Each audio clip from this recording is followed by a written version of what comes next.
A millionaire CEO's perfect life shatters when three identical little girls show up at his office, each wearing a silver heart necklace identical to the one he gave his ex years ago. Stunned, he realizes the impossible. They could be his. Moments later, the woman he once broke leaves his world in chaos, walks in, holding the truth he never expected. This life in love is a gripping story of secrets, heartbreak, and second chances, where one man's past returns in the form of three little miracles. A very powerful story. But before proceeding, don't forget to like, subscribe, and comment. I love Mr. Peter. Let's start with love. Ryan Stephen had built his empire on the principle that everything could be controlled except memory. And then, three identical girls walked into his office, carrying proof that some ghosts refused to stay buried. The afternoon light cut through the floor-to-ceiling windows of his office, 40 stories above a city that knew his name, but not his story. Ryan stood at those windows most days, watching the world move below him, like pieces on a board he'd learned to master. His reflection stared back at him from the glass. A man who wore success like armor, expensive suit tailored to perfection, dark hair showing distinguished silver at the temples, eyes that had forgotten how to soften. The office behind him held no photographs, no personal touches, nothing that suggested a human being worked here, rather than a machine programmed for winning. His desk stretched like an altar to ambition, lean surfaces interrupted only by the contracts that needed signing, the deals that required his attention, the constant proof that he'd become exactly what he'd set out to be after she left. He'd woken that morning in his penthouse the same way he'd woken every morning for more years than he cared to. Count, alone, coffee from a machine that cost more than most, people's monthly rent, prepared exactly how he liked it, because machines were reliable in ways that people never were. The view from his bedroom showed the skyline he'd conquered, buildings with his name on them, projects he'd funded, developments he'd approved. Every brick and beam stood as testament to what a man could build when he had nothing left to lose except time. His assistant's voice through the intercom shattered the afternoon quiet. "Mr. Stephen, there's a situation in the lobby that requires your immediate attention." Ryan turned from the window, irritation flickering across features he kept carefully neutral. His assistant never used words like situation unless something had gone genuinely wrong, and wrong usually meant expensive, complicated, or both. "Handle it," he said, his voice carrying the dismissive authority that made people scatter like leaves before wind. "Sir, I really think you need to see this yourself. Security has 3 children in the lobby who claim they need to speak with you specifically. They won't leave, and they have something that belongs to you, children." The word landed strangely in his mind, foreign as a language he'd never learned. Ryan dealt with shareholders and lawyers and competitors who'd smile while planning his destruction. But children existed in some other universe entirely, one he'd carefully avoided inhabiting. "Call their parents. Have security escort them out. I don't have time for whatever this is." His assistant's pause spoke volumes before her words did. "Mr. Stephen, they're asking for you by name. They say their mother sent them. They have a silver necklace they insist belongs to you."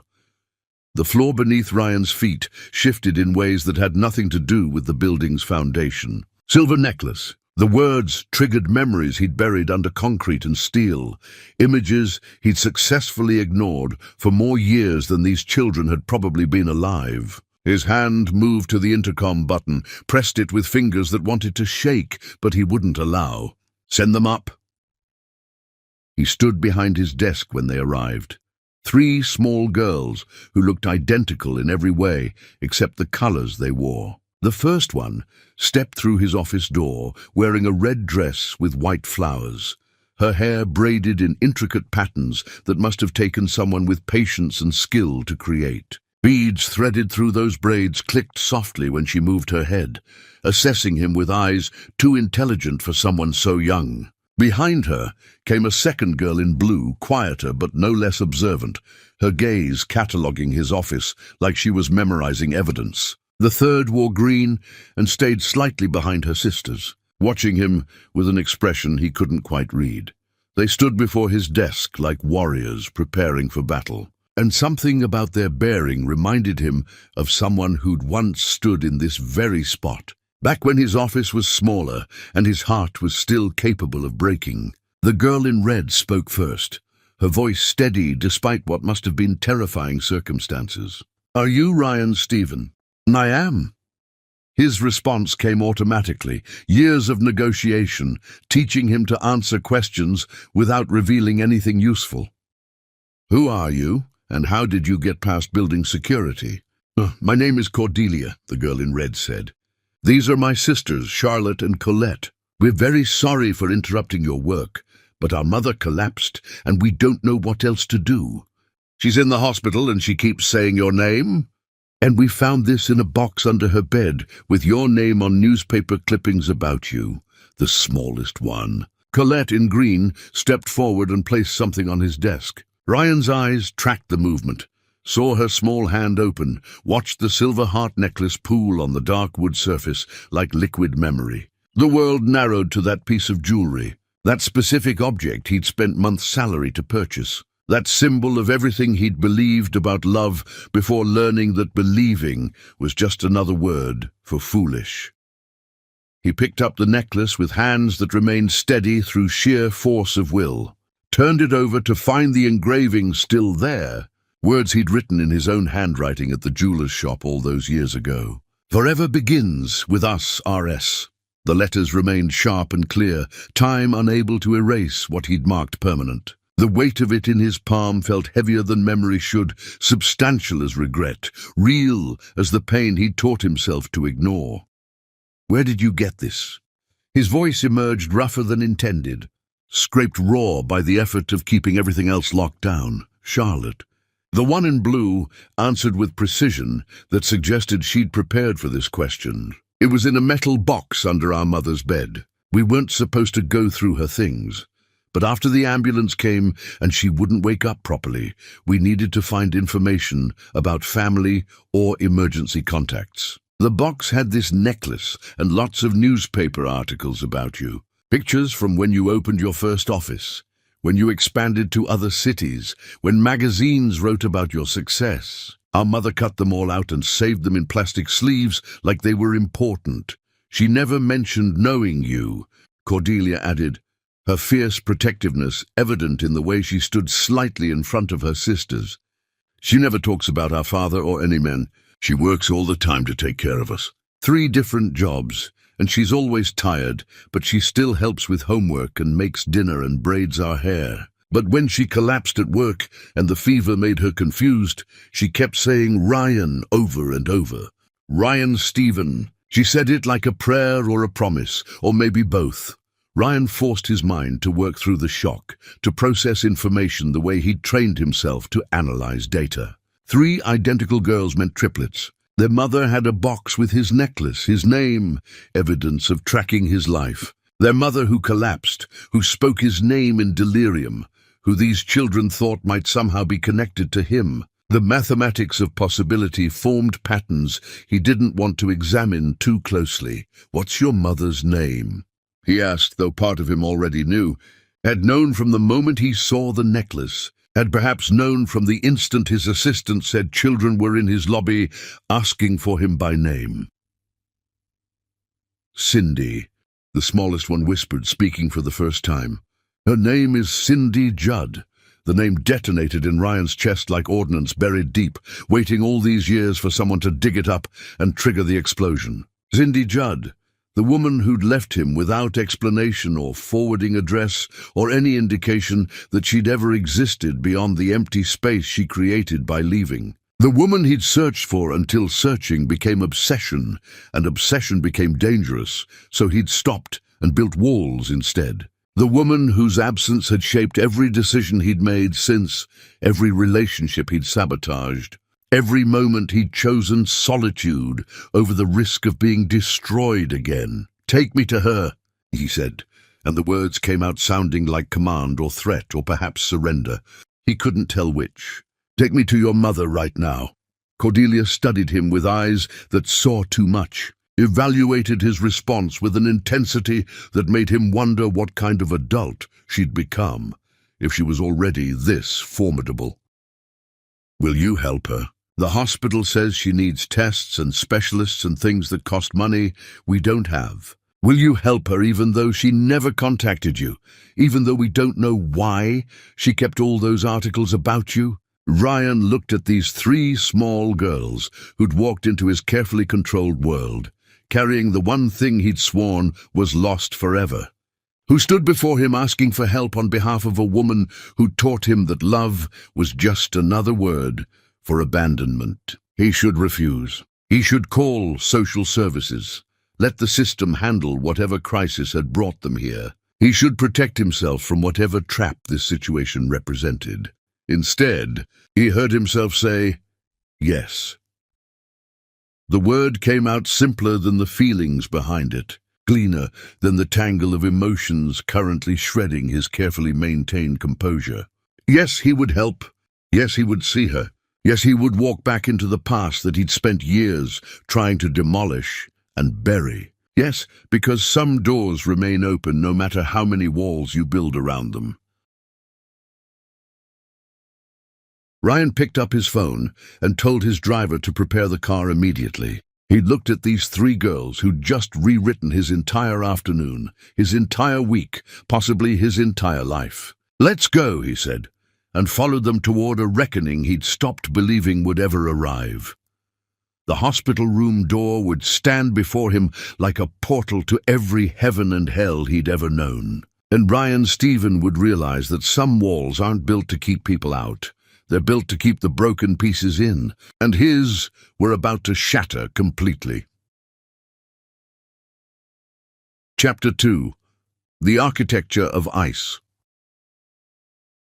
The drive to County General Hospital took them through neighborhoods Ryan hadn't visited in years, streets that told stories about struggle he'd forgotten existed once his own struggle ended. Cordelia sat beside him in the back of his car, explaining in careful detail about their mother's collapse, the ambulance, the emergency room doctors, who spoke in hushed tones that children weren't supposed to understand, but always did. Charlotte added medical terminology she'd clearly memorized from listening to adult conversations, while Colette remained silent, her small hand finding Ryan's sleeve and holding the fabric like it was the only solid thing in a world that had become terrifyingly unstable. County General rose before them like an institution designed by someone who believed healthcare should feel like punishment. All concrete and narrow windows, and the kind of architecture that sucked hope from the air. Ryan's car pulled up to the emergency entrance, and he watched people stream in and out, carrying the weight of crisis on their faces, desperation making them all look related somehow. His world didn't usually intersect with places like this. His world had private physicians who made house calls, medical concierge services that ensured he never waited, insurance that covered everything without question. This building spoke a different language entirely, one he'd learned growing up poor, before he'd trained himself to forget. They walked through automatic doors that opened too slowly, into a waiting room packed with people who'd been there hours, judging by their exhausted postures and glazed expressions. The smell hit him immediately, that particular combination of antiseptic failing to mask human suffering, of industrial cleaner trying to erase evidence of all the ways bodies betray their owners. Cordelia led them to the reception desk, where a tired woman sat behind a plexiglass, her name tag reading Sandra and her expression suggesting she'd stopped being surprised by anything years ago. "We're here to see Cindy Judd," Cordelia said with remarkable composure for someone so young. "She's our mother.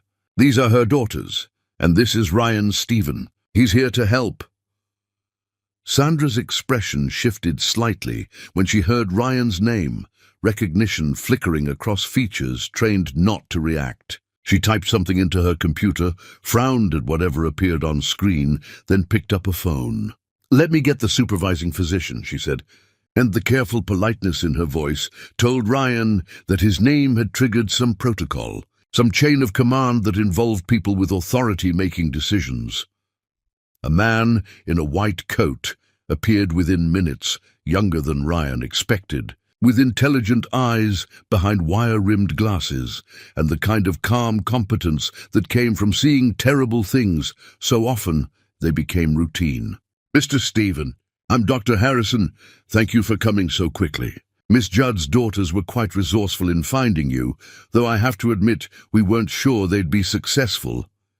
He glanced at the triplets with something like admiration. "Perhaps we should speak privately about her condition." Ryan shook his head, looking down at the three girls who'd orchestrated this entire situation. "They brought me here. They deserve to hear whatever you have to say." Dr. Harrison hesitated, clearly weighing hospital policy against the reality of three children who'd already witnessed their mother's collapse and weren't going to be protected by withholding information. He nodded slowly, then gestured toward a consultation room away from the crowded waiting area. They followed him into a space barely large enough for a small table and chairs. Walls painted that particular shade of beige that institutions favor when they've given up pretending anyone cares about aesthetics. "Miss Judd is stable for now," Dr. Harrison began, and Ryan heard the unspoken "but" hanging in the air like warning. "However, her condition is serious. She has advanced heart disease, years of untreated symptoms that have caused significant damage. She needs comprehensive cardiac care specialists, likely a transplant evaluation. The tests alone will be expensive, and that's before we discuss treatment options." "Cost isn't a concern," Ryan said. The words automatic, years of having resources, making this particular problem solvable even if nothing else was. "Transfer her to Metropolitan Medical Center immediately. I'll make the arrangements. Whatever she needs, whoever the best specialists are, make it happen." Dr. Harrison's eyebrows rose slightly, professional mask slipping enough to show surprise. "Metropolitan's private wing is extremely expensive. Mr. Stephen, even with excellent insurance, the daily costs." "I said cost isn't a concern," Ryan repeated, his voice carrying the edge that made people stop questioning his decisions. "I'm assuming all financial responsibility for her care. Transfer her within the hour. I'll have my attorney send over whatever paperwork you need." Something shifted in Dr. Harrison's expression, respect mixing with curiosity about what kind of relationship would make a man like Ryan Stephen take on medical bills that could run into hundreds of thousands. Ryan offered no explanation, unwilling to admit he didn't understand it himself yet. That instinct and old wounds were driving decisions his logical mind would have vetoed. The walk to Cindy's hospital room felt longer than any corridor Ryan had ever traversed. Longer than the walk to his first major deal. Longer than the path to the stage where he'd accepted industry awards. Longer than every victory lap of his career combined. The triplets stayed close, and he noticed how they moved together like they were connected by invisible threads. How Cordelia kept checking on her sisters, how Charlotte watched everything with analytical eyes, how Colette's hand never left his sleeve. Dr. Harrison pushed open the door to a room that barely qualified as private, separated from neighboring patients by curtains that provided the illusion of dignity without the reality. Medical equipment crowded the space, monitors tracking vital signs in numbers Ryan couldn't interpret, IV lines delivering fluids he didn't recognize. And there, in a bed that made her look smaller than memory allowed, lay Cindy Judd.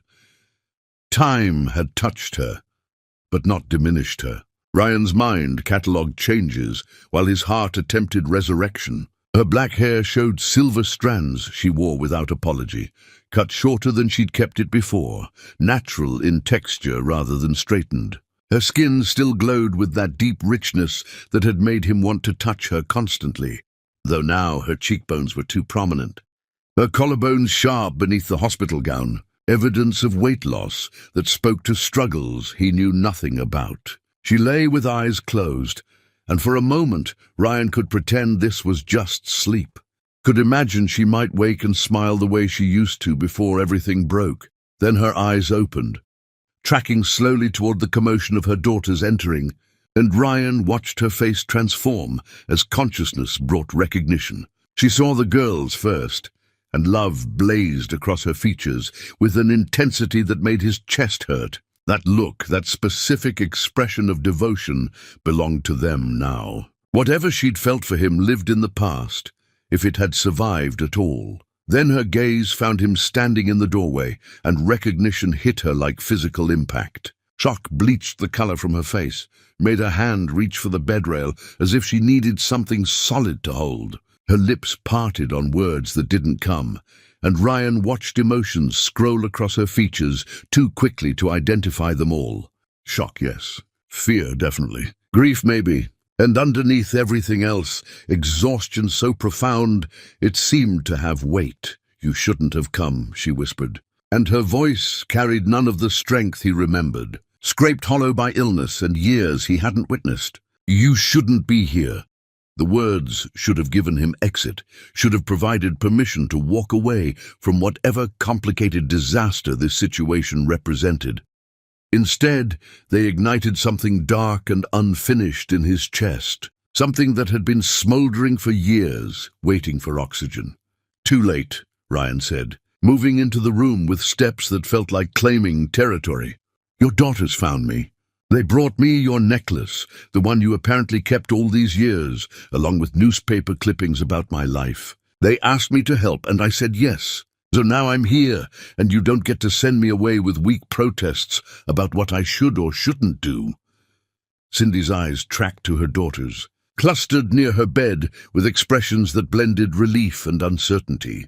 "Girls, I told you not to go through my things. I told you," her voice caught, breath shallow in ways that worried him. "You shouldn't have bothered Mr. Stephen. He has important work. He doesn't need to be involved in our problems." "Mr. Stephen," Ryan repeated, and the formal address felt like insult or defense. He couldn't determine which. "We're past that, don't you think? Your daughters walked into my office, carrying the necklace I gave you a lifetime ago, and told me you've been tracking my life through newspaper clippings. So let's skip the part where you pretend we're strangers, Cindy." Her name on his lips seemed to hurt her, made her close her eyes like she could block out his presence through will alone. When she opened them again, tears tracked down her temples into her hair. And Ryan discovered that some sights can still devastate, even when you thought you'd built immunity. "I'm sorry," she whispered. "I'm so sorry for all of it. But please, you have to leave. You have to go back to your life and forget you saw me. Forget we ever existed." Ryan moved closer to her bed, close enough to see the silver scar on her inner arm from some injury he hadn't been present to prevent. Close enough to smell jasmine beneath hospital antiseptic, that scent she'd always worn that used to cling to his shirts. He looked down at this woman who'd destroyed him and apparently suffered her own destruction in the years between, and he felt something cold and calculating settle in his chest, where warmth used to live. "I've already made arrangements," he said, voice stripped of emotion in ways that made the words sound more threatening than any anger could. "You're being transferred to Metropolitan Medical Center within the hour. Private room, best specialists, whatever treatment you need. I'm paying for all of it." "No!" The word came out desperate, panicked. "No, I can't accept that. I won't. You don't owe me anything. You don't—" "You're right," Ryan interrupted, and smiled in ways that never reached his eyes. "I don't owe you anything. You made sure of that when you left without explanation or forwarding address. But your daughters asked me to help, and I don't break promises to children. So you're going to accept my help, and you're going to recover. And every single day you're going to remember that you owe your life to the man you destroyed." Cindy closed her eyes against tears she wouldn't let fall, and when she spoke, her voice carried defeat instead of gratitude. "Why are you doing this?" Ryan leaned closer, close enough that only she could hear his response. "Because you lost the right to refuse anything from me the day you disappeared, and this isn't kindness, Cindy. This is something else entirely. You're going to survive, and you're going to live with the fact that I'm the one who saved you, whether you wanted saving or not." He straightened, looked at her pale face and trembling hands, and walked out of the room before she could see that some truths arrived too honest to hide. that spite could look exactly like devotion if you weren't careful about examining motivations. And Ryan Stephen had stopped being careful the moment 3 girls walked into his office carrying proof that ghosts could resurrect themselves. The triplets followed him into the hallway, and Cordelia's voice stopped him at the elevator. "Are you angry at our mother?" Ryan turned to face 3 sets of intelligent eyes that deserved honesty, even if he couldn't give it to himself. "Yes," he said simply. "I'm very angry, but I'm going to help her anyway. Because sometimes the most important things we do are the ones that hurt."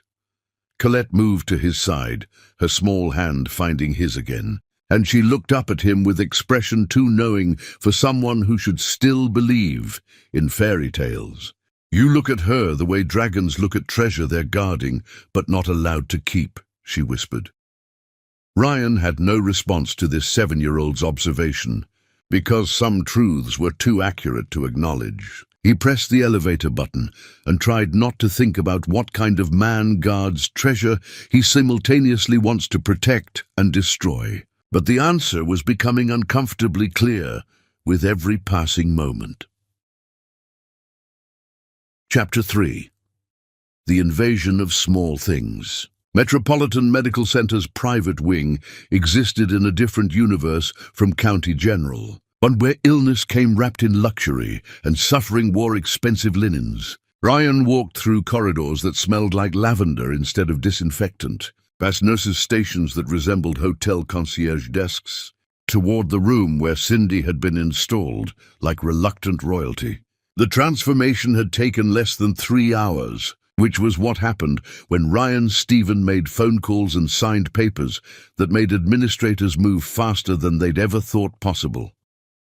Her new room held space for visitors, furniture that didn't scream institutional misery, windows that opened to views of gardens designed to suggest healing was just another luxury service provided. The medical equipment remained because money couldn't eliminate necessity, but here it looked almost elegant, tucked discreetly into corners rather than dominating the space. Cindy lay in a bed that adjusted at the touch of a button, wearing a hospital gown that looked softer than the one she'd had before. And her expression when Ryan entered told him she understood exactly what this gilded cage represented. "You can't do this," she said, voice stronger now that proper fluids ran through her IV. Now that competent doctors had stabilized what County General had merely managed. "This room alone must cost more per day than I make in a month. The specialists you've brought in, the tests they're running, Ryan, this is insane. I can't ever repay this."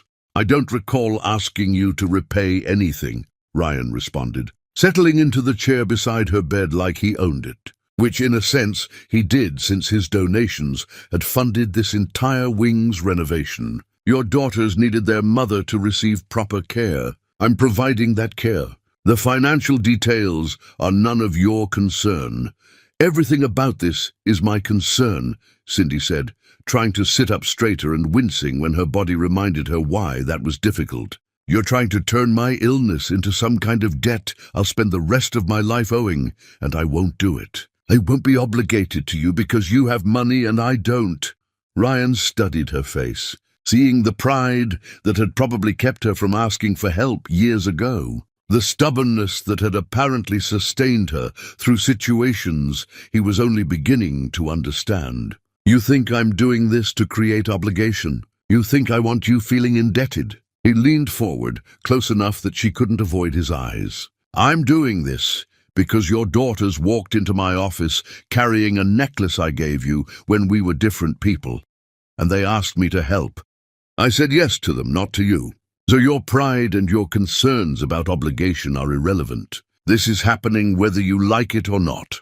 Before Cindy could respond, the door opened and 3 small tornadoes swept in, carrying schoolwork and enthusiasm and the kind of energy that made hospital rooms feel less like places people went to die. The triplets had been to school, apparently, though Ryan wasn't entirely sure when that had been arranged or by whom. They clustered around their mother's bed, talking over each other about their day, and Brian watched Cindy's face transform into something that looked like joy, despite everything. Did you braid your own hair? Cindy asked Cordelia, reaching to touch the slightly crooked plaits that suggested amateur effort. Ryan did it, Cordelia announced proudly, as if this was a major accomplishment rather than something Ryan had learned from watching online tutorials at dawn, because no one else was available, and the girls needed their hair done for school. He's not very good yet, but he's trying. Cindy's eyes found Ryan's, and something complicated moved through her expression, something that looked like it might hurt if examined too closely. You braided their hair? The school has dress code requirements, Ryan said, defensive in ways that annoyed him. Someone needed to make sure they were presentable. I watched some instructional content and figured it out. It's not complicated. It's very complicated, Charlotte corrected, always precise with facts. You had to start over 4 times on mine because the sections weren't even. But you kept trying until you got it right, which Mother says is the important part of learning anything. Ryan shifted in his chair, uncomfortable with the way this conversation painted him as someone patient and caring, rather than someone simply solving a logistical problem. Your mother needs rest. Why don't you show me your homework in the waiting area and let her sleep? But the girls had already spread their schoolwork across Cindy's bed, pulling her into discussions about mathematics and reading assignments, and Ryan found himself relegated to observer status. He watched Cindy help Charlotte with fractions, despite being exhausted. Watched her praise Cordelia's creative writing with genuine enthusiasm. Watched her examine Colette's artwork with the kind of attention that suggested she saw something deeper than crayon on paper.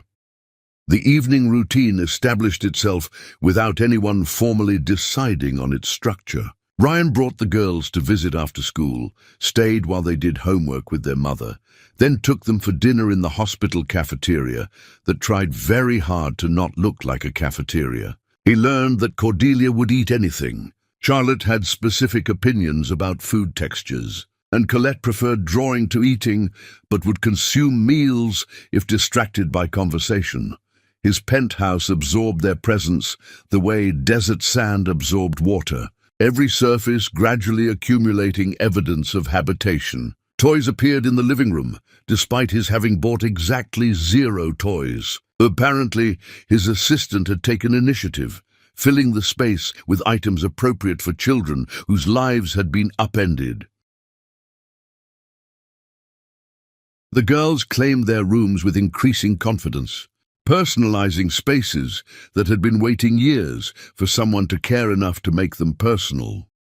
Ryan discovered that children operated on schedules that didn't accommodate his preference for working until exhaustion made sleep inevitable. They needed dinner at reasonable hours, required help with bathing and teeth brushing, expected bedtime stories from books that mysteriously appeared on shelves previously filled with financial texts. He found himself reading about magical creatures and brave children, his voice growing softer as he turned pages, and 3 pairs of eyes would watch him like they were memorizing his face for future reference.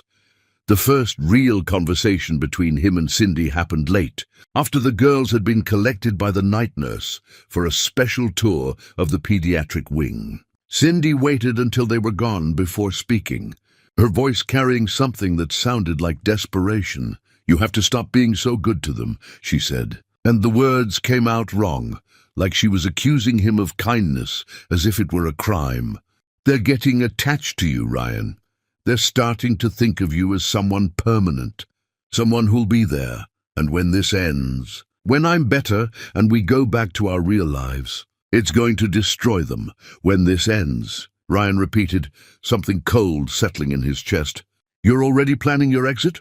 Already thinking about how to disappear again?" "I'm not disappearing. I'm being realistic. You have your life, your work, your world that doesn't include 3 children and their sick mother. This is temporary. You're helping because you're a good person despite everything. But temporary is all this can be." Ryan stood, moved to the window overlooking gardens lit by strategic lighting that made everything look peaceful when it wasn't.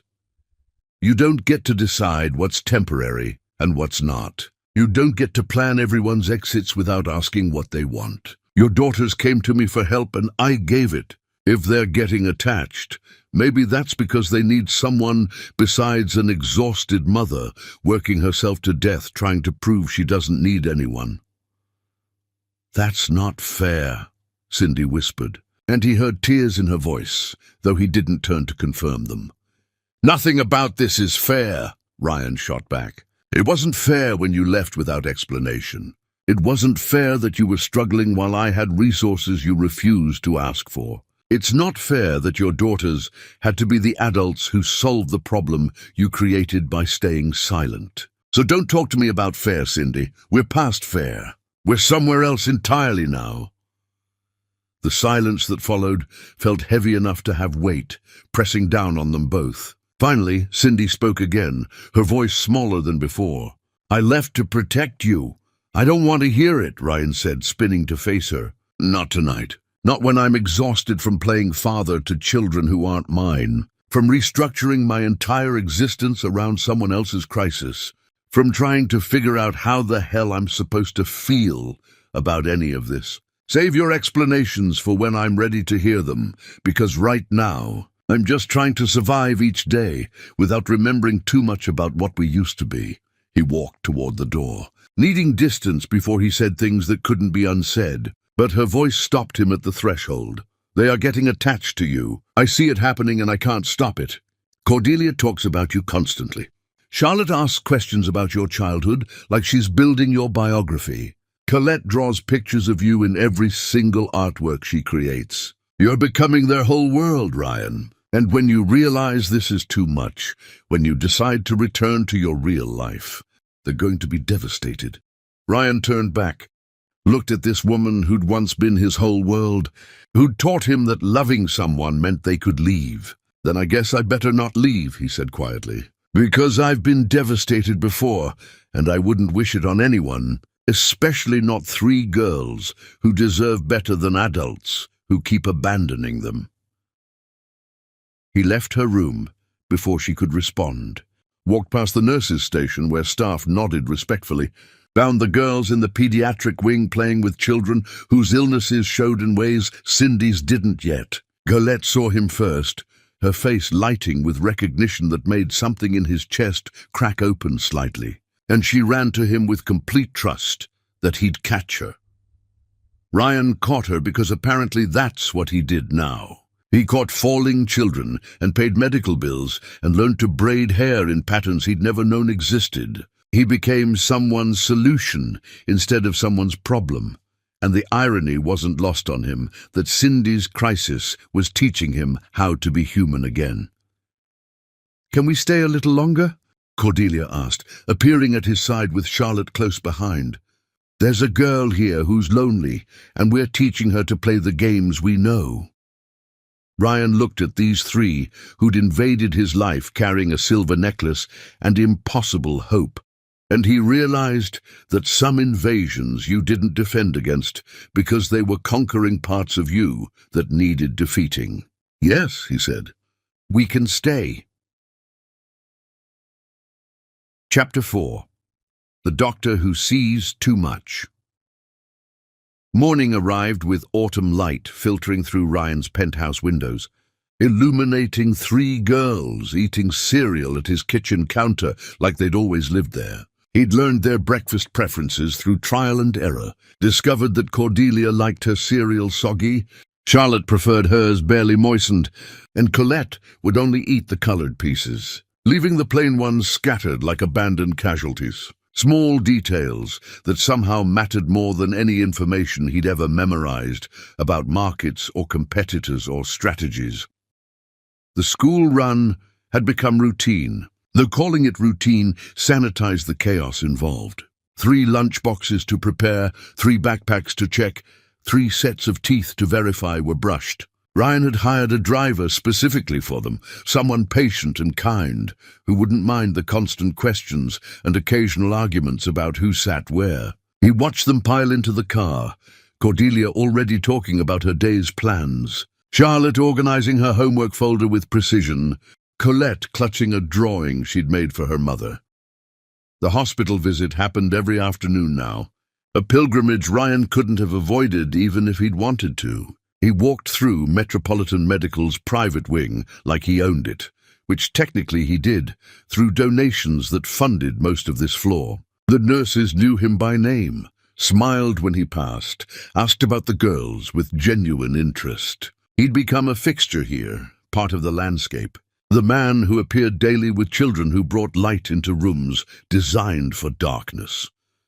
Cindy's room had transformed into something lived in, evidence of her daughter's visits scattered across surfaces. Drawings taped to walls, flowers in vases that the girls insisted on bringing, despite hospital regulations that probably existed but got overlooked when Ryan Stephen was involved. She sat up in bed when he entered, stronger each day, color returning to her face as proper nutrition and rest worked their subtle magic. "There's a new doctor," she said without preamble, and something in her tone made Ryan's attention sharpen. "Cardiologist. He's young, very competent, and he asks a lot of questions that aren't strictly medical." Ryan felt something cold move through his chest, possessiveness he had no right to claim. "What kind of questions?" "About my life, about the girls, about how I ended up here." Cindy's eyes tracked to the doorway, as if expecting someone. "He's kind, Ryan. Actually kind, not performing kindness as some kind of power play." The accusation landed where she'd aimed it, and Ryan was preparing a response when the door opened, and a man in a white coat entered. Young as Cindy had said, probably early 30s, with dark skin and intelligent eyes behind wire-rimmed glasses. He carried himself with quiet confidence, the kind that came from competence rather than arrogance. "Mr. Stephen," the doctor said, extending his hand. "I'm Dr. Terence Bishop. I've taken over the cardiac aspects of Miss Judd's care. I wanted to introduce myself since you're listed as the primary contact for all medical decisions." Ryan shook his hand, measuring the man through years of practice, reading people for weakness or advantage. Terence Bishop held his gaze steadily. No intimidation or deference, just professional courtesy between equals. It was irritating how much Ryan wanted to dislike him and couldn't find sufficient reason. "Cindy mentioned you're asking questions beyond her medical history," Ryan said, keeping his voice neutral even as warning colored his words. Terence smiled slightly, like he'd been expecting this. "I believe healing involves understanding the whole person, not just their failing organ.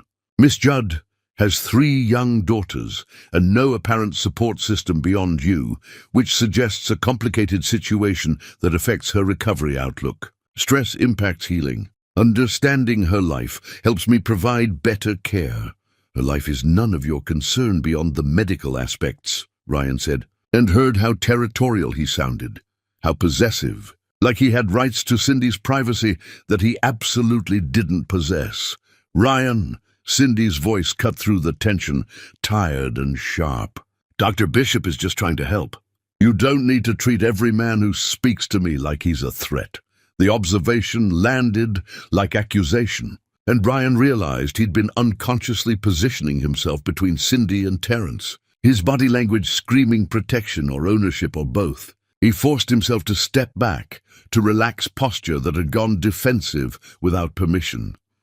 Terence watched this exchange with eyes that saw too much, and when he spoke again, his voice carried understanding that made everything worse. "I'll leave you both to your visit. Miss Judd, I'll check back this evening to discuss the test results. Mr. Stephen, it's clear you care deeply about her well-being, which is good. She needs people who care." After he left, silence filled the room like accusation. Ryan moved to the window, stared at gardens he'd looked at countless times without really seeing. Behind him, Cindy's voice emerged quiet but firm.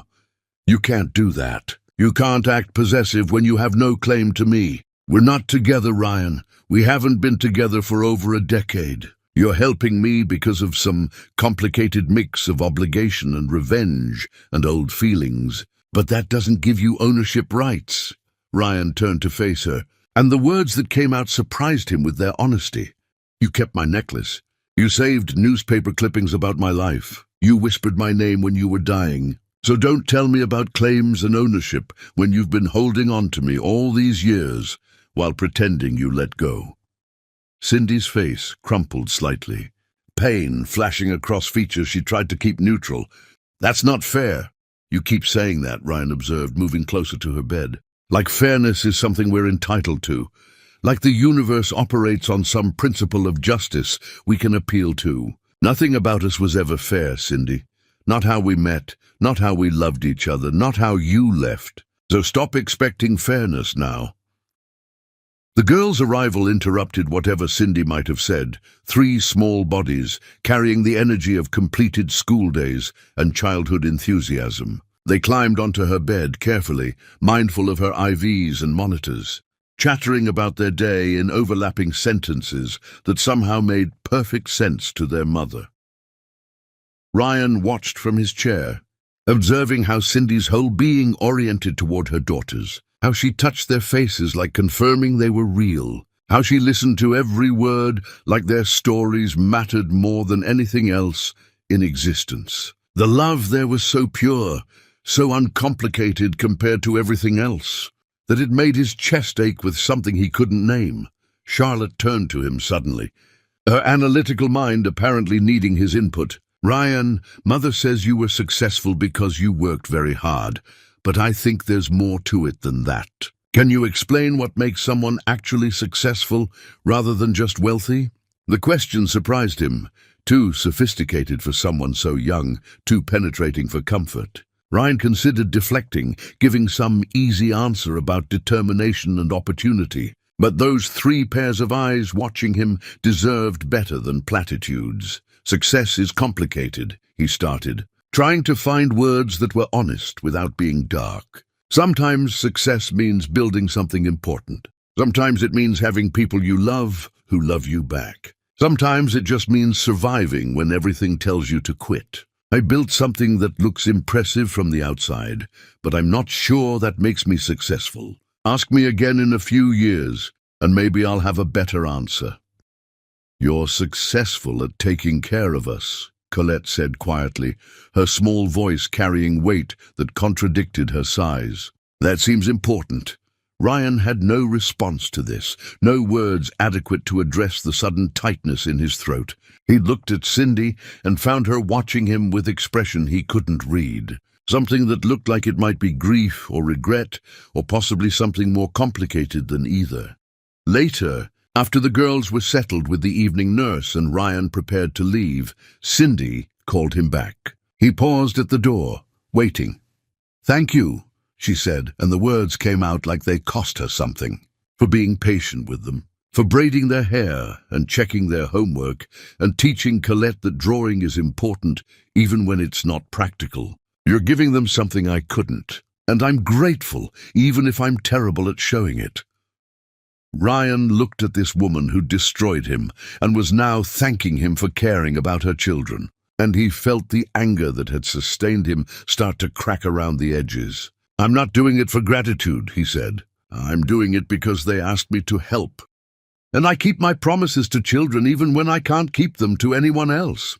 He left before she could respond, walked through corridors that smelled like expensive healing, and wondered when exactly he'd stopped being able to distinguish between revenge and devotion, between spite and care, between protecting himself and throwing himself directly into the fire that had burned him before. Chapter 5. The Truth That Fractures Everything. Ryan's penthouse office overlooked a city waking to winter, frost edging the windows like accusation. He'd been awake since before dawn, sleep having become something other people did, something he used to understand before 3 children and 1 impossible woman restructured his understanding of rest. The files spread across his desk told stories he'd paid strangers to uncover, stories about the years Cindy lived without him, and each page felt like swallowing broken glass. The investigator's report documented everything with clinical precision. 3 simultaneous jobs across different shifts, schedules that meant she slept in fragments between work and mothering, morning hours at a commercial laundry, Afternoon cleaning office buildings, overnight stocking shelves in a warehouse where the pay was slightly better because no one wanted those hours. Night school attempts for nursing certification, abandoned when childcare costs exceeded potential salary increases. Medical bills in collection, payment plans stretching years into future, debt that accumulated despite her working herself toward the grave. No boyfriends, no dates, no evidence of male companionship beyond co-workers who remained strictly professional. Ryan read these facts multiple times, trying to reconcile them with his assumptions about why she'd left. He'd spent years imagining her with someone else, building elaborate fantasies about the man she'd chosen over him, creating detailed stories about the life she'd preferred to what they could have built together. The truth was somehow worse than imagination because it meant she'd chosen loneliness over him, chosen poverty over his resources, chosen struggle over asking for help. The section about Damon Ellis made Ryan's hands shake enough that he had to set the papers down. Police reports from years ago, complaints filed and withdrawn, hospital visits for injuries she'd explained away with lies about clumsiness, restraining order applications that got processed, then abandoned before enforcement, arrest records for Damon that somehow never resulted in conviction. Charges dropped when victims refused to testify or suddenly became unavailable. The pattern was clear to anyone who understood how predators operated, how they isolated and intimidated, how they made survival dependent on silence. Then Damon disappeared. 7 years ago, his name simply stopped appearing in any database the investigators could access. No death certificate, no prison record, no forwarding address, no employment history, nothing. People didn't usually vanish that completely unless they were running from something worse than what they'd done, or unless someone had made them disappear in ways that wouldn't leave paper trails. Ryan reached for his phone, dialed the investigator's private number. The man answered on the second ring, despite the early hour, clearly accustomed to clients who didn't respect normal business hours. "Mr. Stephen, I was expecting your call. Damon Ellis disappeared 7 years ago. Why? Where did he go?" "People don't just vanish without reason." The investigator's pause spoke volumes before his words did. "There are gaps in the record that suggest deliberate erasure. Either he's very good at hiding, or someone with resources made him disappear. Given that you're asking me these questions, I assume you want me to keep digging." "No," Ryan said, surprising himself with the answer. "Leave it alone. If he's gone, let him stay gone. Focus on anything else that might be relevant to Cindy's current situation." After ending the call, Ryan sat in silence, broken only by city sounds filtering through expensive windows. His mind worked through possibilities and implications, building scenarios from incomplete information. She'd left him while pregnant with another man's children. She'd faced domestic violence without asking for help. She'd worked herself into heart disease rather than contacting him. Every fact raised questions that had no comfortable answers.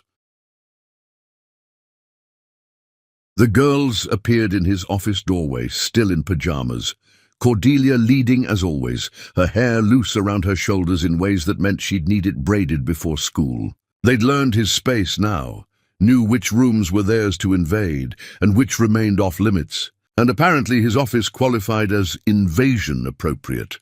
"You're up early," Cordelia observed, settling into the chair across from his desk like she was attending a meeting. "Charlotte says people who don't sleep are either worried or guilty. Which one are you?" Ryan closed the folders before small eyes could see their contents, stacked them neatly in his desk drawer where they could wait for attention he wasn't ready to give. "Maybe I'm just busy." Did that occur to Charlotte's analysis? "Busy is what people say when they don't want to talk about their feelings," Charlotte supplied, appearing with Colette behind her. "Mother says that all the time. She works constantly because it's easier than thinking about things that hurt." The observation landed with uncomfortable accuracy, and Ryan wondered when exactly children had become so perceptive, or if they'd always been this way and adults just stopped listening. "Your mother will be moving to a regular recovery room today. Her heart function has stabilized enough that she doesn't need intensive monitoring anymore. That's good news, Cordelia said, though her face suggested she was waiting for the complication she'd learned always followed good news. But she'll need extensive recovery time. Physical therapy, medication management, lifestyle changes. She won't be able to work for months, possibly longer, which means you'll be staying here for the foreseeable future. The girls exchanged glances, some silent communication passing between them that Ryan couldn't interpret. Finally, Colette spoke, her quiet voice carrying question that probably lived in all their minds. What happens when Mother gets better? Do we go back to our old apartment? Back to our old school? Ryan hadn't allowed himself to consider this question, had been operating day by day without examining the endpoint. The thought of them leaving, of his penthouse returning to sterile emptiness, made something in his chest constrict painfully. I don't know, he admitted, offering honesty because they deserved at least that. Your mother and I need to have conversations about the future, but right now we're focused on getting her healthy. Do you want us to leave? Cordelia asked, direct as always, her eyes searching his face for truth beneath whatever polite answer he might construct. No, Ryan said, and the word came out more forcefully than intended. No, I don't want you to leave. But what I want isn't the only factor in this equation. Your mother gets to decide what's best for you, and she might decide that's somewhere else. Mother always decides based on what she thinks other people want, Charlotte observed with the clinical precision that made her simultaneously endearing and unsettling. She works terrible jobs because she thinks that's what good mothers do. She never asks for help because she thinks needing help means she's failing. She probably thinks we should leave here because she doesn't want to impose on your life, even though we're already here and everyone seems happier. Ryan studied these three girls who'd invaded his existence, carrying a silver necklace and impossible complications. Are you happier here? They nodded in unison, that synchronized movement they did when they agreed on something fundamental. Cordelia spoke for them. We like having space to play. We like the school that has art programs and science labs. We like that you help with homework even though you're busy. We like that our mother can rest without worrying about money or jobs or keeping us fed. We like that someone else is taking care of her for once, so she doesn't have to be strong all the time.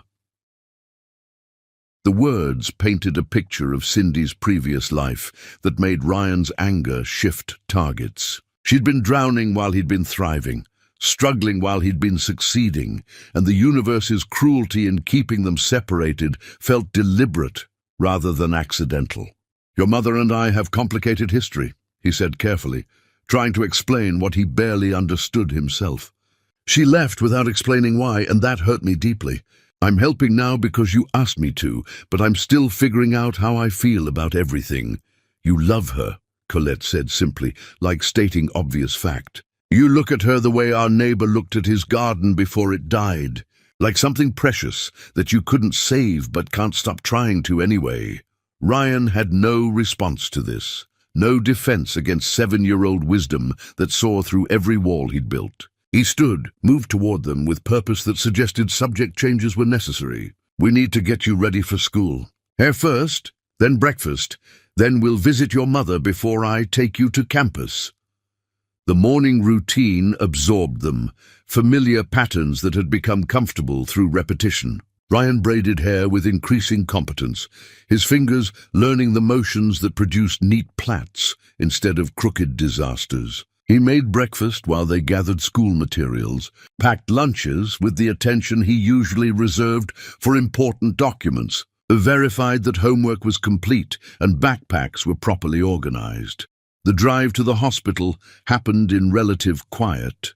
The girls, sensing that Ryan needed space inside his own head, they walked through Metropolitan Medical's entrance together, 3 small hands finding his without discussion, and staff smiled at the familiar sight of them. Ryan had become known here as the man who paid for everything but rarely smiled, who brought children daily but maintained distance from their mother, who'd funded an entire wing but refused any recognition beyond his name on a plaque no one ever looked at. Cindy's new room was larger, with better light, space for her daughters to spread their homework and artwork without crowding medical equipment. She sat in a chair rather than bed, dressed in her own clothes for the first time since admission, and the sight of her looking almost normal made something crack in Ryan's carefully maintained composure. "Girls," she said, and they rushed to her with the kind of enthusiasm that suggested hours apart rather than overnight. She held them close, buried her face in their hair, and Ryan watched from the doorway, feeling like an intruder on family intimacy he had no right to witness. When the girls finally released her and scattered to claim space in the room, Cindy's eyes found Ryan's. "We need to talk," she said, "about what happens next, about decisions that need making." Ryan nodded, understanding that eventually conversations couldn't be delayed any longer, that truth demanded acknowledgement even when comfortable lies were easier. "Tonight," he said, "after the girls are asleep, we'll talk about everything." The promise hung between them like threat or possibility, depending on perspective, and Ryan walked away knowing that some conversations would either destroy what remained of them or build something new from the wreckage, and he had no idea which outcome terrified him more. Chapter 6. The Night of Truth. The conversation happened after midnight, when the hospital quieted into the rhythm of machines and distant footsteps, when the girls slept safely in Ryan's penthouse under the watchful eye of the night nurse he'd hired specifically for these late hours. Ryan sat in the chair beside Cindy's bed, and the silence between them felt heavy with years of unspoken words, with questions that had festered into wounds, with truths that neither of them wanted to voice but could no longer avoid. Cindy spoke first, her voice steady despite the trembling in her hands. "His name was Damon Ellis, and I met him 2 weeks after you left for that extended trip overseas. You were gone for months, building something important, and I was working at a restaurant trying to save money for the nursing program I wanted to start. He came in every day, always sat in my section, always left generous tips and kind words. He was charming in ways that felt safe, attentive in ways that made me feel seen. I was lonely, Ryan. You were halfway around the world chasing dreams, and I was here missing you so much it physically hurt. And he was present when you weren't." Ryan's jaw clenched, but he remained silent, letting her tell the story she'd kept locked away for over a decade. His hands gripped the chair arms hard enough to hurt, but he didn't interrupt. "It happened fast," Cindy continued, tears tracking down her face now, though her voice stayed controlled. "1 month of him being perfect, being everything I thought I wanted. Then I discovered I was pregnant and everything changed. He became someone else overnight, someone angry and possessive and violent. The first time he hit me, he apologized so beautifully that I believed him. The second time, he said it was my fault for making him jealous. By the third time, I understood I was trapped with a monster and I was carrying 3 of his children." She paused, gathering strength for the next part. "I came to see you when you got back, ready to confess everything, ready to ask for help, despite knowing I'd broken what we had. But you were different too, harder somehow, focused entirely on building your empire. Your father answered your office door before you knew I was there. Judge Richard Stephen, with his expensive suit and cold eyes. He looked at me like I was garbage stuck to his shoe, told me his son was destined for greatness, and I was just a distraction from a poor neighborhood who'd gotten herself knocked up trying to trap you. He offered me money, Ryan. Money for an abortion, money to disappear, money to ensure you never knew I existed." Ryan's entire body went rigid, rage flooding through him so intensely he had to close his eyes against it. His father had done this, had sent her away, had destroyed them both with calculated cruelty, disguised as protection. "I took the money," Cindy whispered, shame coloring every word. "Not for an abortion, but to run, to get away from Damon before he killed me or the babies I was carrying. I disappeared to a different part of the city, worked jobs that paid cash, stayed off any records that might help him find me. For years I looked over my shoulder, terrified he'd track me down, terrified he'd hurt my daughters. Then 7 years ago he just stopped looking. I don't know why, don't know what happened to him, just know that one day the terror lifted slightly. "He's gone," Ryan said, his voice emerging rough as gravel. "My investigators found gaps in his records, deliberate erasures. Either he's very good at hiding or someone made him disappear. Either way, he's not coming back." Cindy's eyes widened. "You investigated my past? You've been researching my life? I needed to understand why you left. I needed to know if you'd chosen him over me or if there was more to the story." And there was, Cindy, there was so much more. And I'm sitting here trying to process that you faced all of that alone, that you never asked for help, that you let me think the worst for over a decade rather than trusting me with the truth. "I was protecting you," she said desperately. "Damon threatened to destroy everything you were building. He researched your company, learned your vulnerabilities, promised to ruin you if I didn't stay away.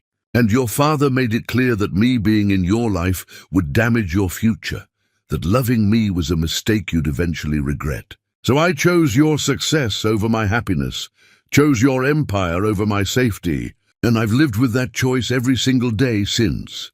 Ryan stood abruptly, paced to the window, stared at gardens he couldn't really see through the blur of fury and grief.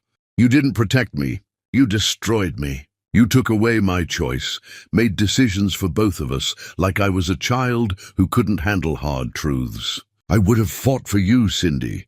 I would have destroyed anyone who threatened you. I would have told my father exactly where he could put his opinions about appropriate matches and family reputation. But you never gave me that chance. You were so focused on succeeding," Cindy said, her voice breaking now. "Everything you'd worked for was finally happening.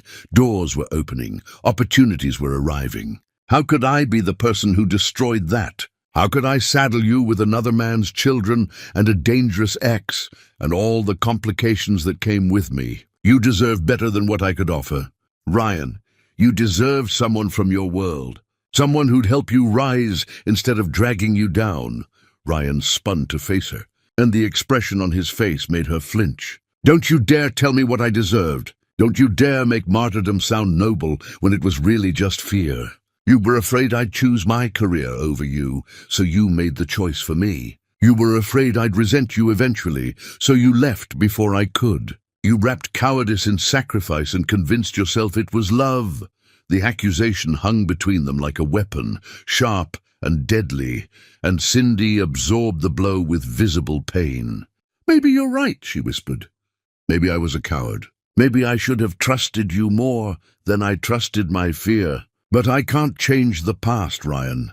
I can't undo the years we lost or the decisions I made. I can only tell you that I thought about you every single day, that I kept your necklace close even when touching it hurt, that I saved every article about your success like proof that making you happy required my absence." "I wasn't happy," Ryan said flatly. "They built an empire as elaborate tombstone for what we could have been. Every success felt hollow because you weren't there to share it. Every achievement was just another way to prove I didn't need you. Except I did need you, Cindy. I needed you so much that I had to kill that need to survive. Had to freeze every soft part of myself until I became the cold bastard who could sit in this room and not know whether I want to hold you or hurt you." Silence filled the space between them. Years of pain and misunderstanding crystallizing into this single moment. Finally, Cindy spoke, her voice barely audible. "I understand if you can't forgive me. I understand if the damage is too extensive to repair. But thank you for saving my life anyway, for taking care of my daughters, for being better than I had any right to expect. When I'm well enough to leave, we'll go, and you can return to your life without the complications we bring." "Stop planning your exit," Ryan said tiredly, returning to his chair because standing required more energy than he possessed. "Stop trying to make decisions about the future when we haven't even processed the past. Your daughters are happy in my home. You need months of recovery and rehabilitation. We're bound together whether you like it or not. So stop looking for escape routes and start figuring out how we survive being in the same orbit without destroying each other completely." Cindy studied his face, searching for something she apparently couldn't find. "What do you want from me, Ryan?" "Absolution." "Apologies? Some guarantee that I won't disappear again?" "I can't give you certainty. I can't promise everything will be fine. All I can offer is the truth you finally demanded, ugly and complicated as it is." Ryan met her eyes, and what she saw there made her breath catch. "I want time," he said quietly. "Time to be angry without feeling guilty about it. Time to process that you suffered while I thrived in ignorance. Time to watch your daughters grow up in my home and figure out what that means. Time to decide if forgiveness is even possible, or if we're just two broken people trying to build something from pieces that don't fit anymore. Can you give me that, Cindy? Can you stop planning your escape long enough to see where this goes?" She nodded slowly, tears streaming freely now. "Yes, I can give you time." "Then that's where we start," Ryan said, standing to leave before emotion overwhelmed the control he'd maintained through sheer will. "We start with time and honesty and see if that's enough to build on." He walked to the door, paused with his hand on the handle. "Your daughters asked me today if I love you. I didn't answer because I don't know anymore. I loved who you were, and I'm trying to understand who you became. And somewhere in that confusion is maybe something worth salvaging. But I need time to find it."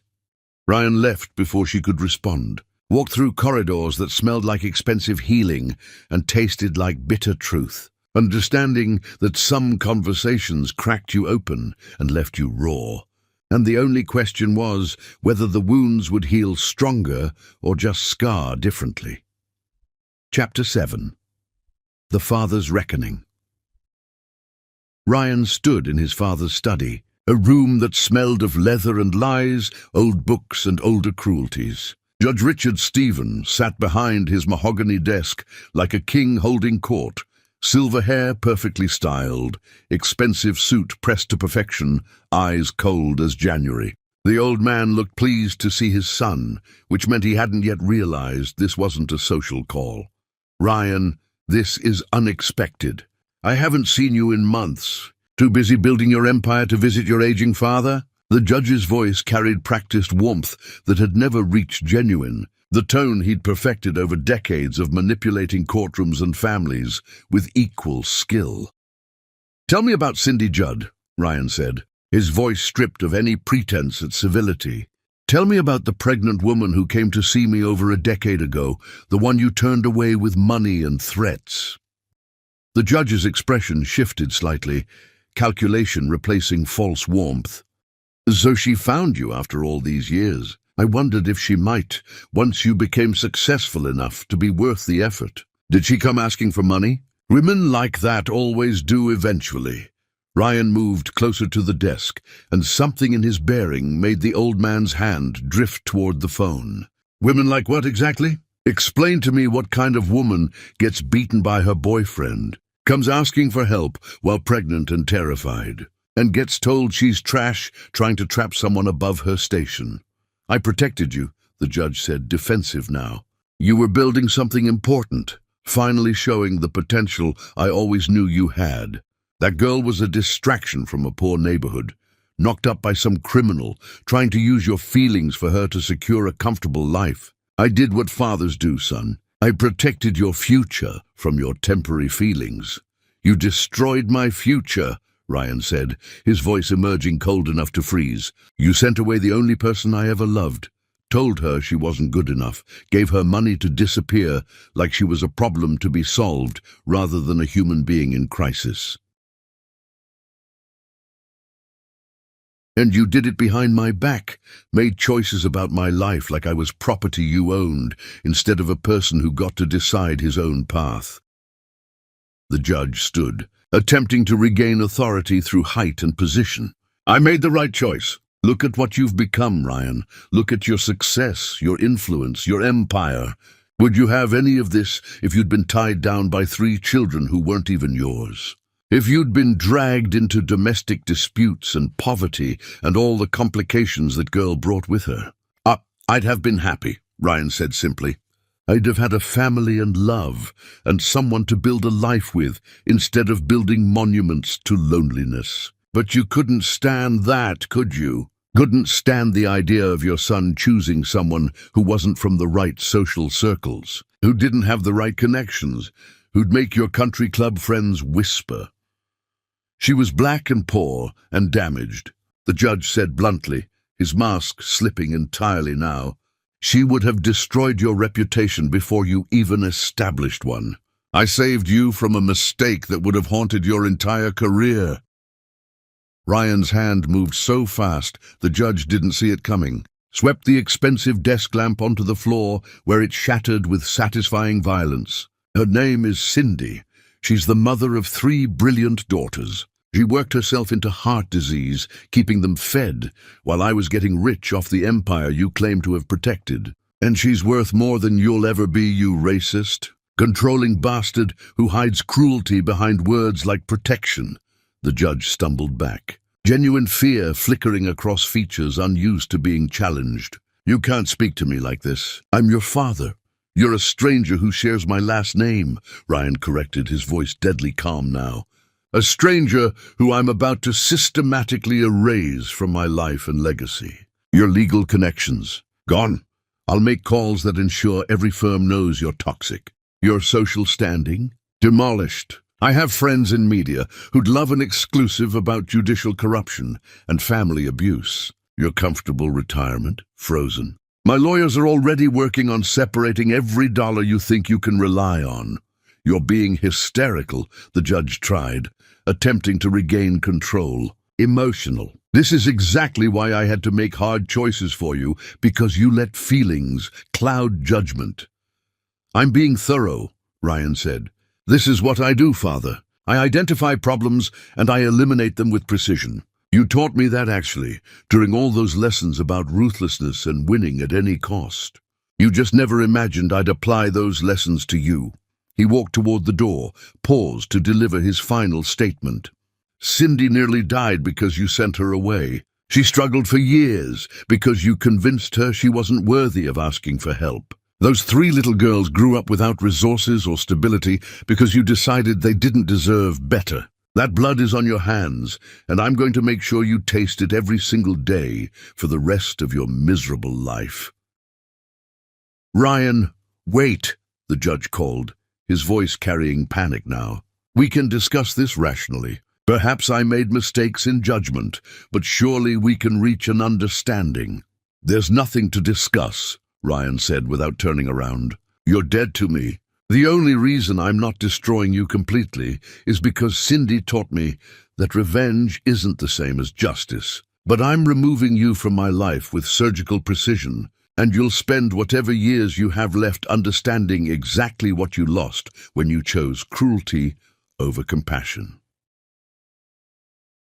Ryan left his father's study and didn't look back. Walked through the house he'd grown up in that had never felt like home. Drove back to the city where 3 little girls were probably doing homework and a woman was learning to live with a new heart. The rage that had consumed him during the confrontation cooled into something more dangerous, something focused and deliberate.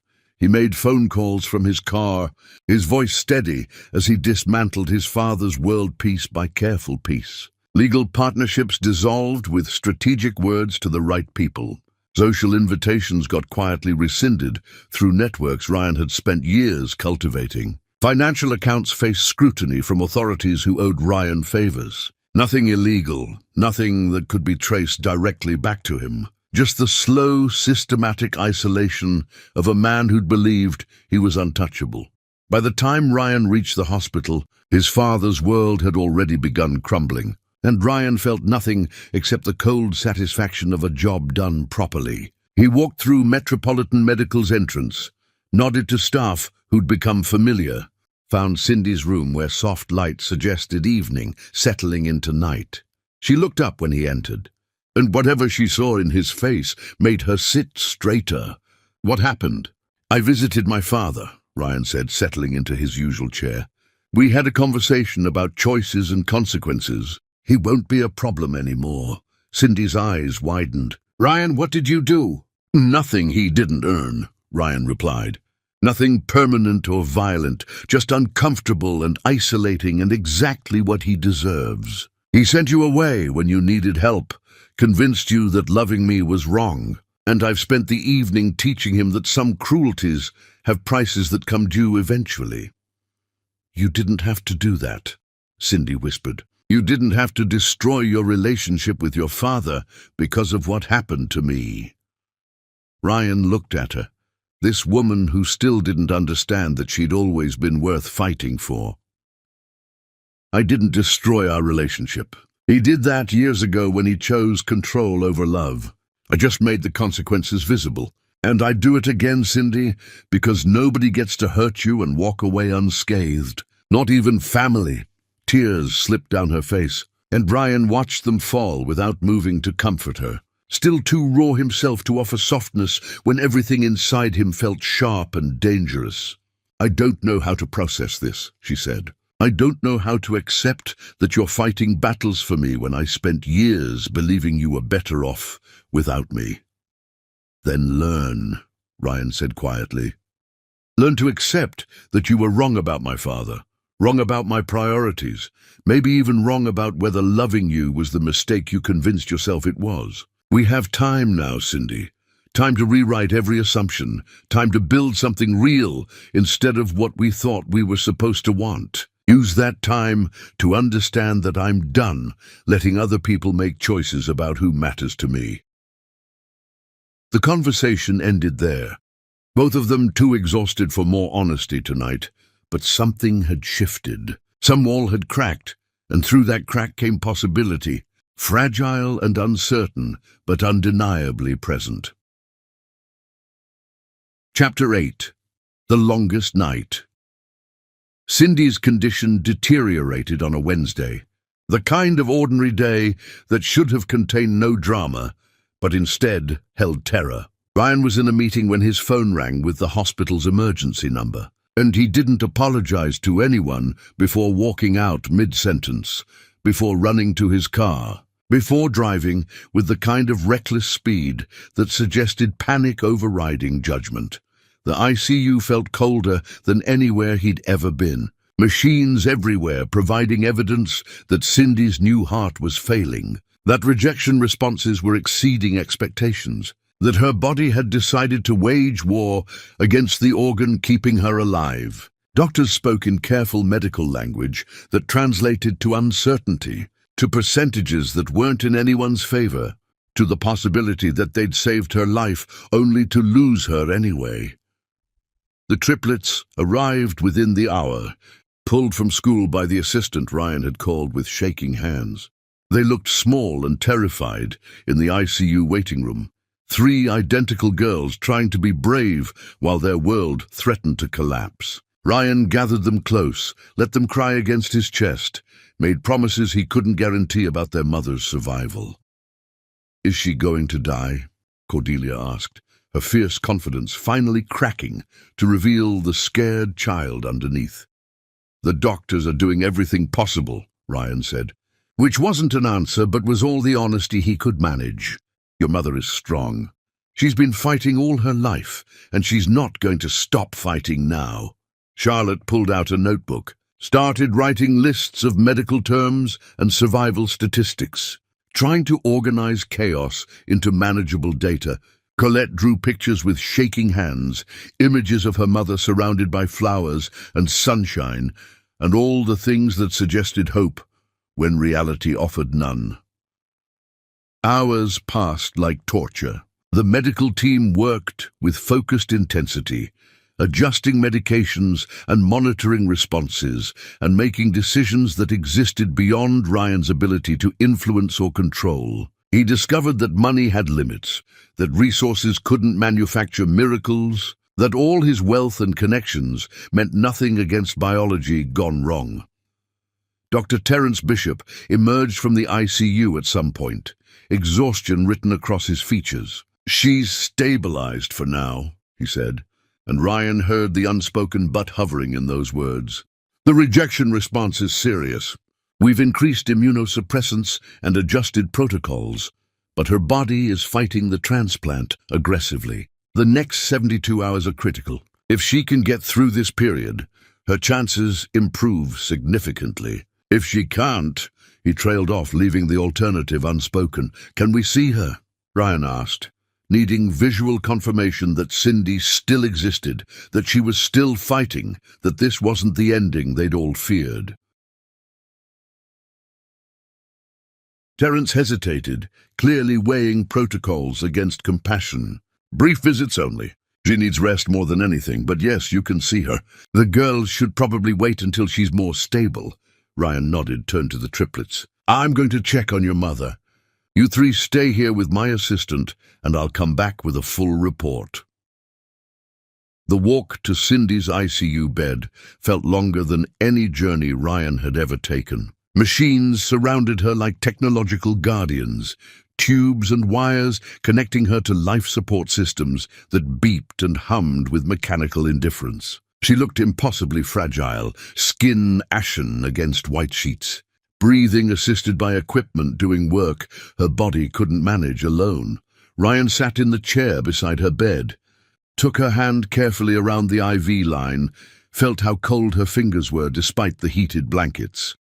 He talked to her even though she couldn't hear, told her about the girls waiting in the lobby, about how Cordelia was being brave, and Charlotte was making lists, and Colette was drawing hope into existence. He told her she needed to keep fighting, needed to survive this crisis, needed to understand that her daughters required her presence more than anything else in the world. I need you too, he whispered, admitting what he'd been avoiding. I'm angry at you for leaving, and I'm furious at myself for not finding you, and I'm terrified of losing you again before we figure out what we could still become. So you have to fight, Cindy.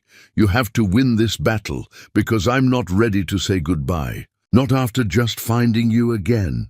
She didn't respond, didn't squeeze his hand or flutter her eyelids or give any sign she'd heard. The machines continued their steady rhythm, translating her life into numbers that rose and fell like judgment. Ryan returned to the waiting room, where the girls had fallen asleep in exhausted heaps. Cordelia's head on Charlotte's shoulder.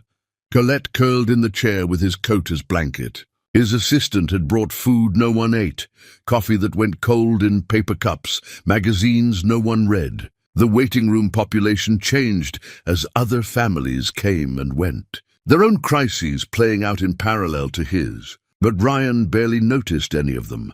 Night deepened into the small hours when hospitals felt most like purgatory, when the boundary between living and dying seemed thinner. Ryan kept vigil with the dedication of someone who believed attention could prevent disaster, as if staying awake could keep Cindy tethered to existence through sheer force of will. Dr. Bishop appeared again near dawn, and his expression made Ryan's heart stop before the words even came.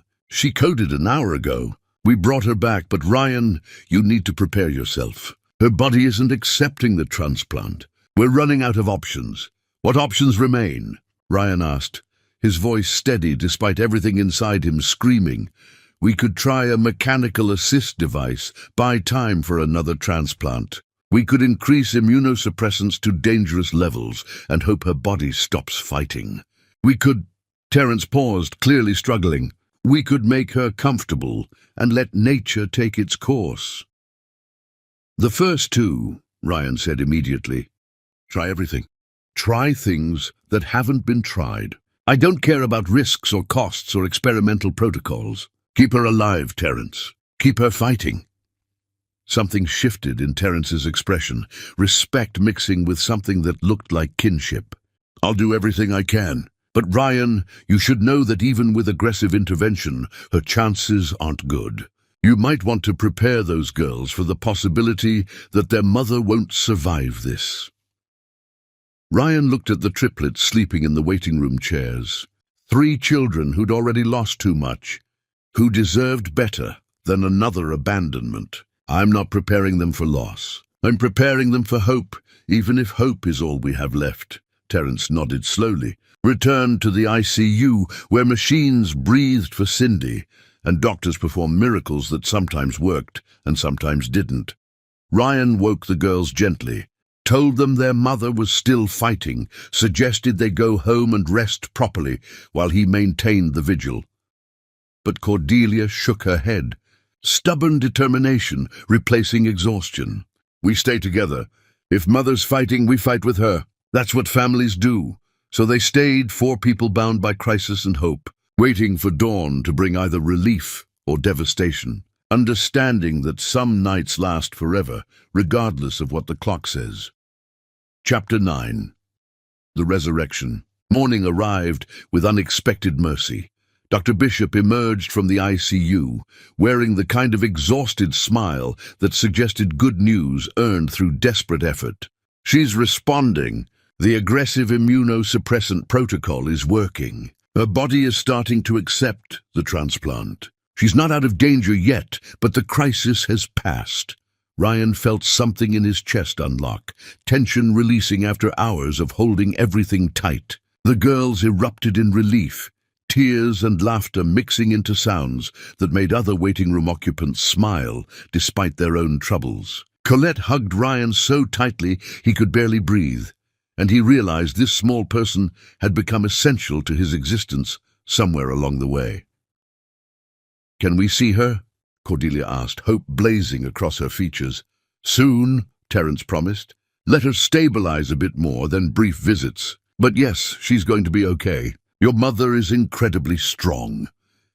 The hours that followed felt like learning to breathe again after nearly drowning. Cindy moved from ICU back to her regular recovery room, weaker than before, but alive in ways that mattered. The girls visited in carefully timed shifts, bringing drawings and stories and the kind of love that didn't require words to communicate its depth. Ryan waited until evening to visit, after the girls had been taken home by his assistant with promises he'd follow soon. He found Cindy awake, watching the door like she'd been expecting him, her eyes carrying something that looked like gratitude and grief mixed together. "You saved my life again," she said softly. "Terence told me you authorized experimental treatments, signed waivers that most people wouldn't risk. You keep saving me when I don't deserve saving." "Stop talking about deserving," Ryan said, settling into his familiar chair. "Deserve has nothing to do with any of this. You needed help. I provided it, and we're both going to have to live with the complicated feelings that creates." Cindy studied his face with intensity that made him want to look away. "I heard you talking to me during the crisis. The doctors said you sat with me for hours, telling me about the girls, telling me to fight. You said you needed me to survive because you weren't ready to say goodbye." Ryan shifted uncomfortably, unsettled by the idea that she'd heard his confessions during moments he'd thought were private. "You were unconscious. I was talking to myself more than you." "You love me," Cindy said, "not a question but a statement. Not the memory of who I was, but who I am now, complications and damage and all the ways I've failed. You love me despite having every reason to hate me, and I don't know what to do with that knowledge." Ryan was silent for a long moment, weighing honesty against self-protection, finally choosing truth because lies had already cost them too much. "I don't know if love is the right word for what I feel. It's too simple, too clean for something this messy. I'm angry at you for leaving. I'm furious at myself for not finding you.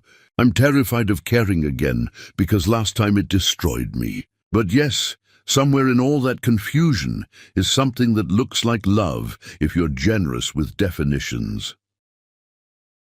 Tears slipped down Cindy's face, and she didn't try to hide them. "I love you too.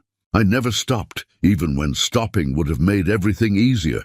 I kept your necklace close and tracked your success and whispered your name in moments when I thought no one could hear. I love you, Ryan, and I'm sorry that loving me has caused you so much pain." "Love shouldn't be easy," Ryan said quietly. "It should be complicated and difficult and worth fighting for anyway. We've spent over a decade running from each other in different ways, and look where that got us. Maybe it's time to try something different, something that looks like actually facing what exists between us instead of pretending it doesn't. What does that look like? Cindy asked. And what do we do with this impossible situation where I'm dependent on your help and you're raising my daughters and we're both too damaged to pretend any of this is normal? We take it one day at a time, Ryan said.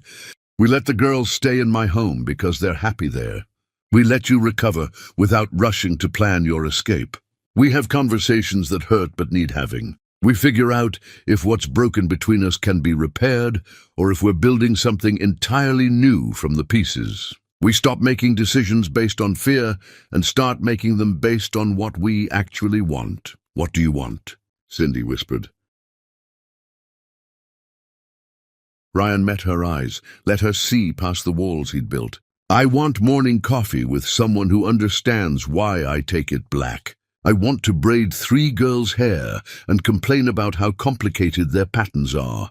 I want to know what happened in your day and have my answer matter to someone. I want to build a life that's messy and real instead of controlled and empty. I want a family, Cindy, and somewhere in the past weeks you and your daughters became that family, whether we planned it or not. That terrifies me, Cindy admitted. The idea of letting you all the way in, of trusting that you won't wake up one day and realize this is too much, that I'm too much. I've spent so many years protecting myself from hope that I don't remember how to be hopeful anymore. Then we learn together, Ryan said, reaching for her hand, holding it gently. We take small steps towards something that might work. We forgive the past slowly instead of all at once. We build trust through actions instead of promises. We stop trying to be perfect and just try to be honest. Cindy laced her fingers through his, and the contact felt like beginning something fragile and important. I can try. I can't promise I won't panic or try to run when things get hard, but I can promise to try staying, to try trusting, to try believing that maybe we deserve a second chance at this. That's enough, Ryan said. Trying is enough. They sat in comfortable silence, hands linked, watching night settle over the city through hospital windows that framed their future in glass and possibility. The road ahead remained uncertain, complicated by history and pain and all the ways they'd hurt each other. But for the first time in over a decade, neither of them was running from what could be.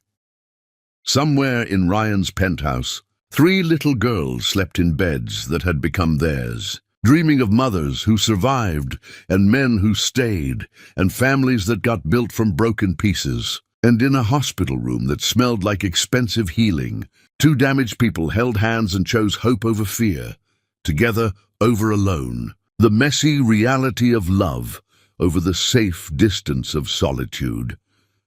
Chapter 10. The Architecture of Beginning. Spring arrived with gentle insistence, winter retreating to make space for renewal. Cindy stood on Ryan's penthouse balcony, her recovery nearly complete, watching the city wake beneath a sky painted in pastels. Behind her, the sounds of family morning chaos filtered through open doors. Cordelia arguing about breakfast choices, Charlotte organizing everyone's schedules, Colette humming while she drew. Ryan's voice wove through their noise, patient and warm, in ways that made Cindy's heart ache with gratitude. The month since her transplant had been difficult, filled with physical therapy and medication adjustments, and moments when fear tried to convince her that happiness was temporary. But here she stood, alive and healthy, and surrounded by love she'd stopped believing she deserved. The silver heart necklace rested against her chest, right beside the surgical scar that had saved her life, and sometimes she touched both, marveling at how symbols could carry such weight. "Mother, Ryan says you need to eat breakfast before physical therapy," Charlotte called from the kitchen, her voice carrying the bossy concern she'd inherited from somewhere. "He made your favorites." Cindy turned from the view, walked back into the home that had become theirs through time and choice and the slow accumulation of belonging. The penthouse had transformed from sterile showcase into lived space, artwork covering walls, books scattered across surfaces, evidence of family everywhere. Ryan's careful control had given way to comfortable chaos, and the change suited him in ways that made him look younger, lighter, more human. He stood at the stove, preparing breakfast with the competence he applied to everything. The girls clustered around him, asking questions and stealing bites, and generally making the process take twice as long. He caught Cindy's eye and smiled, that rare, genuine expression she'd learned to treasure, and something warm unfurled in her chest. "You're spoiling me," she said, accepting the plate he offered. "I can make my own breakfast now. The doctors cleared me for normal activities." "I like spoiling you," Ryan replied simply. "Besides, if I don't cook, these three will eat nothing but cereal and call it balanced nutrition." The girls protested this characterization with enthusiastic denials, but everyone knew he was right. They'd gotten comfortable with Ryan's care, with his quiet attention to details like proper meals and completed homework and bedtimes that actually happened at reasonable hours. He'd become their foundation without anyone formally deciding he should be. And watching him with her daughters made Cindy understand that love wasn't always romantic. Sometimes it was a man braiding hair with increasing skill, or helping with mathematics, or explaining why science mattered.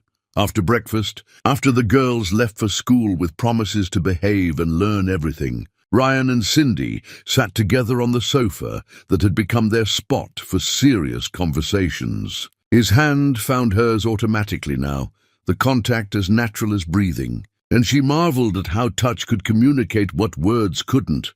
"I have something to ask you," Ryan said, and nervousness flickered across his features. "Something important that I need you to consider seriously before answering." Cindy's heart accelerated, hope and fear mixing into anticipation. "Okay." Ryan shifted to face her fully, his dark eyes holding hers with intensity that made looking away impossible. "Marry me, not because you're dependent on me, or because the girls need stability, or because it makes logical sense. Marry me because I love you, because these months together have been the happiest of my entire life. Because waking up to your voice and falling asleep to your breathing is the only thing I want for the rest of my existence. Marry me because we've survived enough death and separation to understand that life is too short for fear." Tears blurred Cindy's vision, but she didn't try to hide them. "Ryan, are you sure? We're complicated and messy, and we come with so much baggage." "I don't want simple," Ryan said fiercely. "Simple is empty. Simple is what I had before you and the girls invaded my life and taught me that chaos can feel like home. I want complicated and messy and baggage we face together. I want you, Cindy, all of you, including the parts that are still healing." "Yes," she whispered, and then louder. "Yes, I'll marry you. I'll marry you and try every day to deserve the second chance you're offering." "You already deserve it," Ryan said, pulling her close, holding her like she was precious and breakable and worth protecting. "We both do." The wedding happened in late spring, small and private, held in the hospital chapel where Cindy had nearly died and Ryan had learned that some prayers get answered. The girls served as bridesmaids, wearing colors they'd chosen themselves, bright and bold and absolutely perfect. Dr. Terence Bishop performed the ceremony, his smile suggesting he'd known all along this was how their story would end. The vows they exchanged promised honesty and patience and showing up even when it was hard. They promised to face the damage together, to forgive in increments rather than all at once, to build something real from the wreckage of what they'd lost. No flowers decorated the space, just the three girls' artwork covering the walls. Their drawings of family and hope and futures that looked nothing like their pasts. When Ryan kissed his wife, tasting salt from tears neither of them tried to hide, he understood that some endings were really just beginnings wearing different clothes. The girls cheered, loud enough to echo through hospital corridors, announcing their joy to anyone who'd listen. Afterward, back at the penthouse that was officially home now, they gathered for a meal that Cordelia insisted on helping cook, despite limited skills. Charlotte gave a speech about probability and how unlikely it was that everything had worked out this well, which made everyone laugh and cry simultaneously. Colette presented them with a drawing showing Ryan and Cindy holding hands while three girls danced around them. And the simplicity of it captured everything words couldn't. That evening, after the girls finally fell asleep exhausted by excitement, Ryan and Cindy stood on the balcony, watching their city sparkle with lights and possibility. His arm wrapped around her waist, she leaned into his strength, and they existed in comfortable silence that didn't need filling. "I thought I'd lost this," Cindy said quietly. "Lost the chance to be someone's chosen person, lost the right to build a family, lost everything except survival." "You never lost anything," Ryan corrected gently. "You just took the long way, finding your way back." "We took the long way," Cindy amended. "Both of us too stubborn or scared or damaged to take the direct path." Ryan smiled against her hair. "The direct path is overrated. We got here eventually, and isn't that what matters?" They stood together as spring darkness settled over the city, two people who'd survived enough loss to understand that love wasn't about perfect timing or absence of pain. Love was choosing each other through the damage, building homes from broken pieces, understanding that the greatest fortune anyone could accumulate wasn't measured in money, but in moments when someone who knew exactly how difficult you were decided you were worth the effort anyway. The silver heart necklace caught moonlight, glinting beside the scar that had saved her life, and Cindy traced both with gentle fingers. What had once represented an ending had become the symbol of everything they were brave enough to begin. A family built not on genetics, but on choice. A love that survived death and distance. A future that looked nothing like their pasts, but held more promise than either of them had dared to hope for.